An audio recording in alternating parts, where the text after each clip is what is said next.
अस्सलाम वालेकुम नाज़रीन, सिंध जा ख़बरुनि जो सिलसिलो जारी आहे। तव्हां सां सकरन मां ख़बर शेयर कंदा हलो। सकरन सिंध कल्चर फॉर्म सकरन पारां सिंध जे सकाफ़ती रांदि महिला खे क़ौमी रांदि करार ॾियणु ऐं हुकूमत पारां मल पहलवाननि जी माली सहायता करण जे लाइ रैली कढी वई ऐं मुज़ाहिरो कयो वियो, जंहिंखे सिंध कल्चर फॉर्म सकरन जे अॻुवान शफ़ीक मोहम्मद, मला साहिल लाखो, जिस्कम जे मोड़ो बीरबर, SUP जे शामिर जमाली, मल अॻुवान अज़ीम ख़ासकैली ऐं इलियास जून जो ख़िताब कंदे चयो त मल सिंध जी क़दीम रांदि आहे जेका असांजे अज़ीम तहज़ीब जे सुञाणप आहे, पर उनखे नज़रअंदाज़ कयो वियो आहे ऐं केतिरा ई मल पहलवान बीमारनि ऐं ॿियनि तकलीफ़ुनि सबबि गुरबत ऐं तंगदुरुस्ती वारी ज़िंदगी गुज़ारण ते मजबूर आहिनि।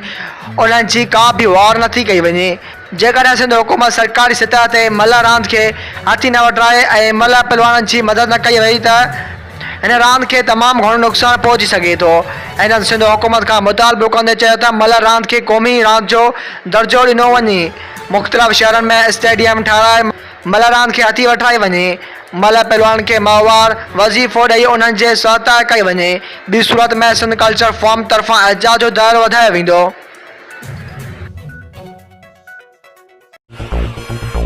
वधीक ख़बरूं ॾिसण लाइ विज़िट कंदा असांजी वेबसाइट www.sindhajraknews.com।